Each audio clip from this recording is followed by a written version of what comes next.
5 años al Minilic. Jesús, buenos días y bienvenido. ¿Cómo estás?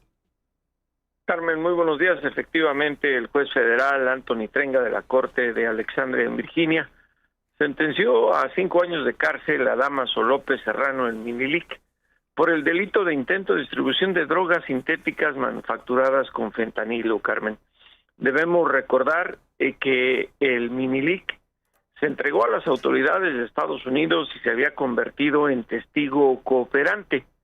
Fue liberado bajo estas reglas que yo siempre he dicho son hipócritas del Departamento de Justicia, bajo condición de supervisión, y el Minilic no solo regresó al tema del trasiego de drogas en Estados Unidos, especialmente en la zona de Los Ángeles, sino que intentó ganar publicidad, Carmen. No sé si recuerdes que buscó a varios reporteros, algunos que desconocen absolutamente del tema del narcotráfico, para dar entrevistas. Puedo comentar ahora que a mí me buscó y yo rechacé platicar con él porque conocía un poco de su historial.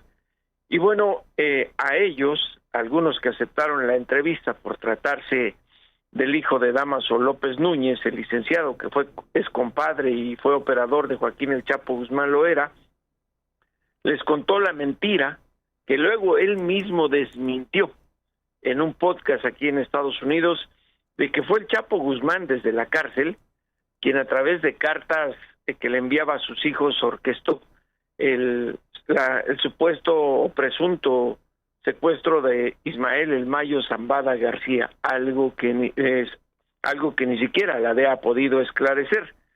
El Minilic, debemos recordar, Carmen, pues es alguien que fue detenido por el FBI el mayo de 2017, del año pasado, estoy confundiendo, del año pasado, en una operación encubierta. Se hicieron pasar por compradores de drogas sintéticas y ahí fue donde lo detuvieron. Se declaró no culpable, sin embargo, con las evidencias que obtuvo el FBI de que tenía con intento de vender 3 kilogramos de pastillas manipuladas con fentanilo, pues ahora fue sentenciado a 5 años de cárcel.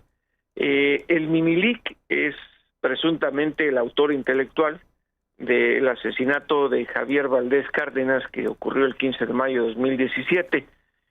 Quería comentar en ese sentido, Carmen, que durante el juicio del Chapo Guzmán, el padre del Minilic, el licenciado, fue uno de los testigos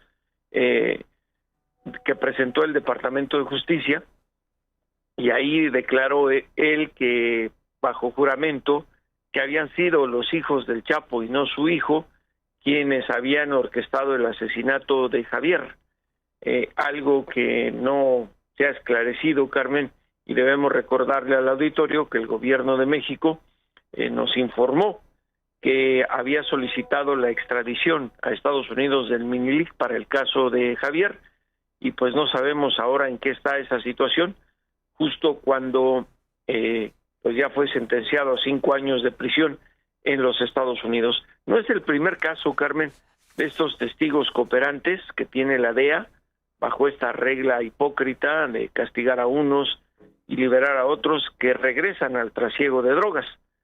Son varios ya los casos y han vuelto a la prisión en Estados Unidos.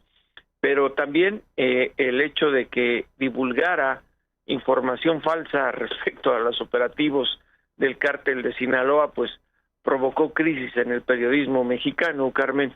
Él mismo, en una entrevista que le dio a un periodista estadounidense en un podcast, riéndose y burlándose de a quienes le dio la entrevista, periodistas mexicanos, dijo: me creyeron todo lo que les dije. Imagínate.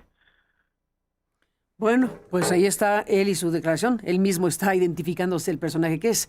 5 años de cárcel por haber delinquido después de ser considerado todavía testigo protegido, ¿o no?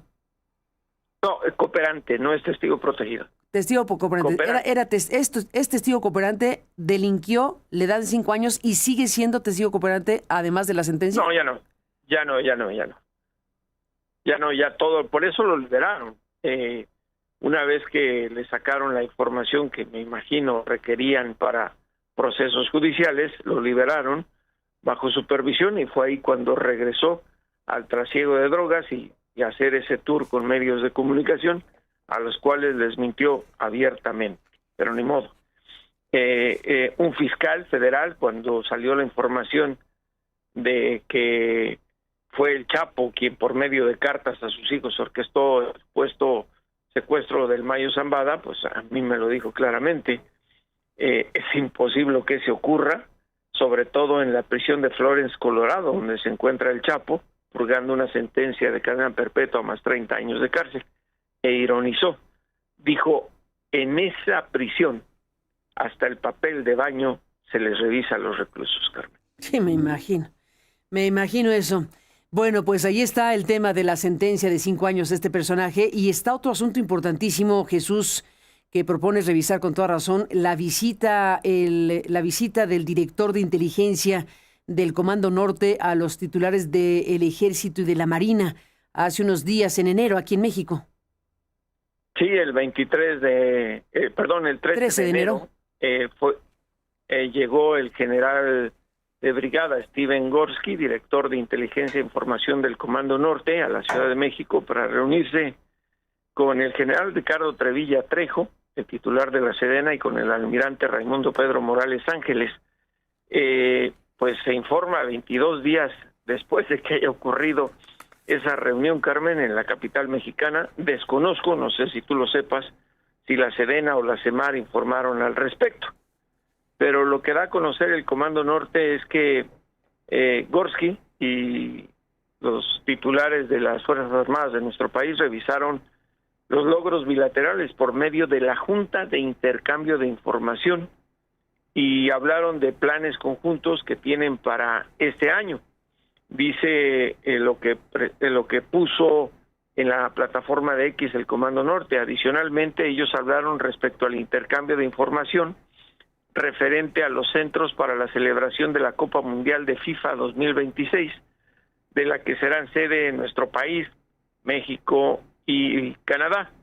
Además, agregan, esta reunión se concentró en el fortalecimiento de la seguridad regional bajo los principios de transparencia, intercambio y diferencias de responsabilidad, confianza mutua y respeto por la soberanía e integridad territorial. Eso fue todo el mensaje que en X colocó el Comando Norte, Carmen, acompañado de 2 fotografías.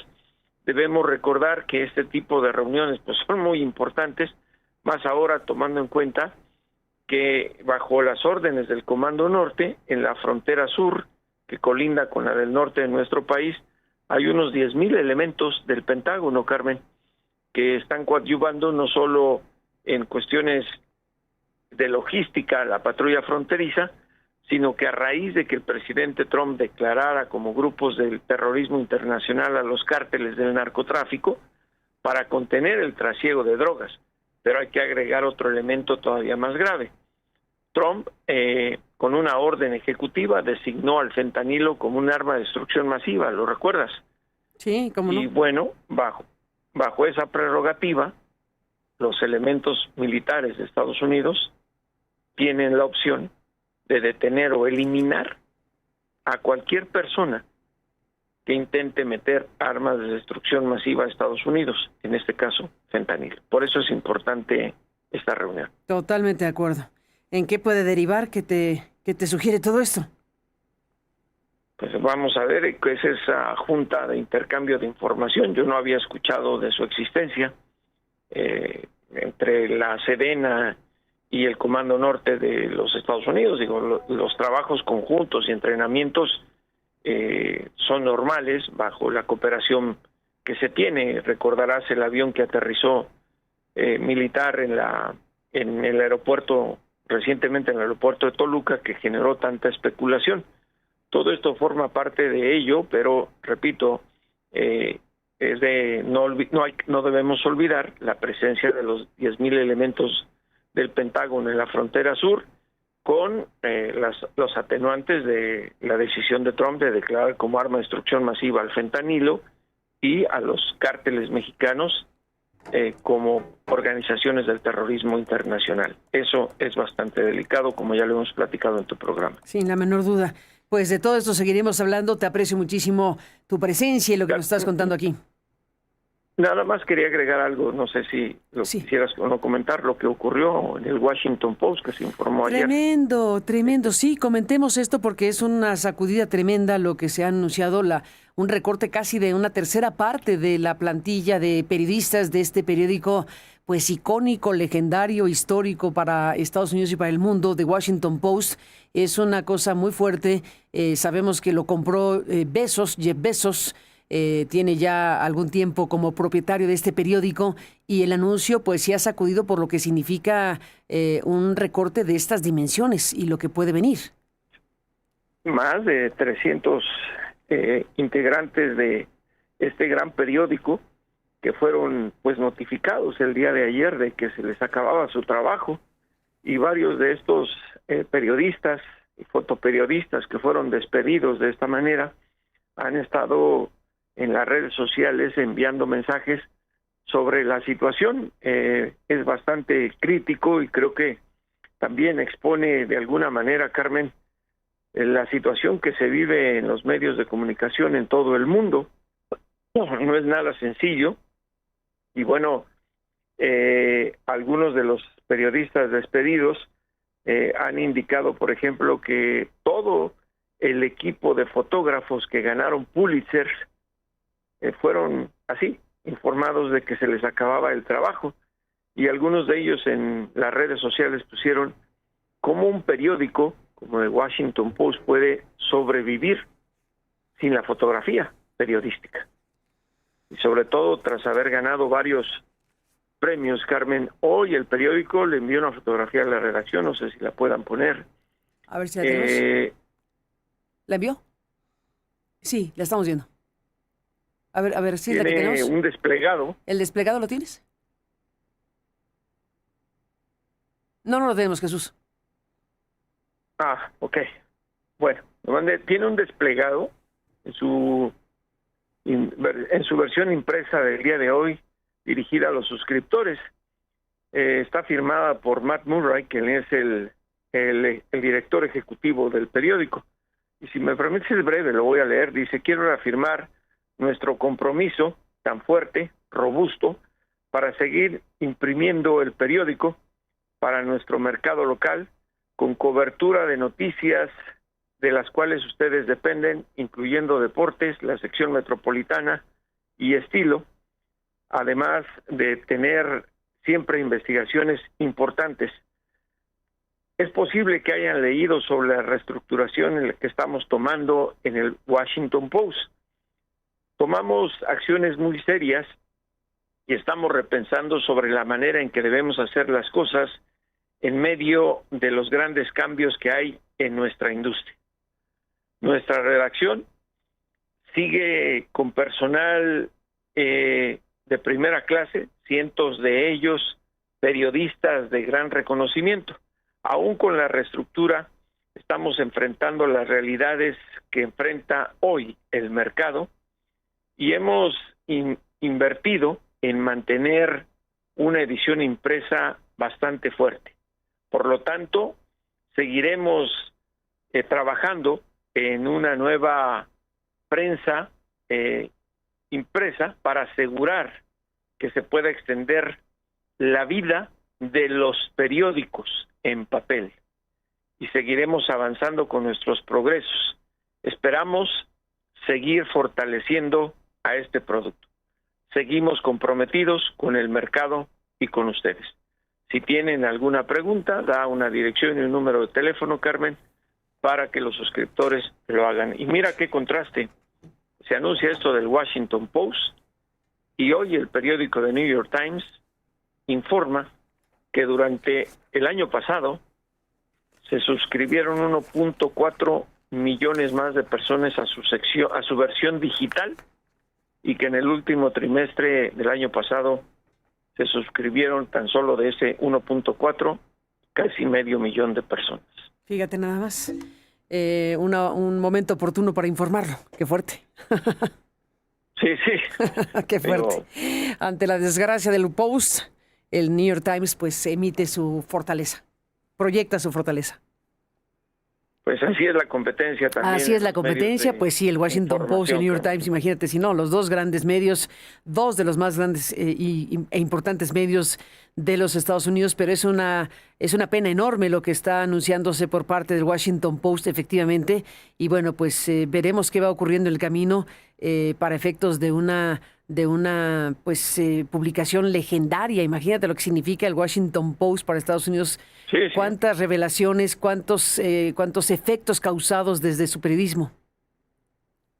No, y sobre todo, pues que ha coadyuvado a esta lucha por la libertad de prensa, no solo en Estados Unidos, sino en el mundo. Ha sido solidario con casos de investigación periodística que tiene que ver incluso con nuestro país, Carmen. Tu servidor y la revista Proceso participamos en una investigación muy amplia que se hizo en The Washington Post, y bueno, también lo ha hecho en el mundo, y como decías tú, cuántos galardones ha recibido el famoso caso Watergate. Por supuesto. Fue gracias al Washington Post. Totalmente. Hay películas y todo lo demás, y bueno, pues no solo es el despido de estos colegas, más de 300, sino también pues la desaparición de algunas herramientas que tenía de información el Post.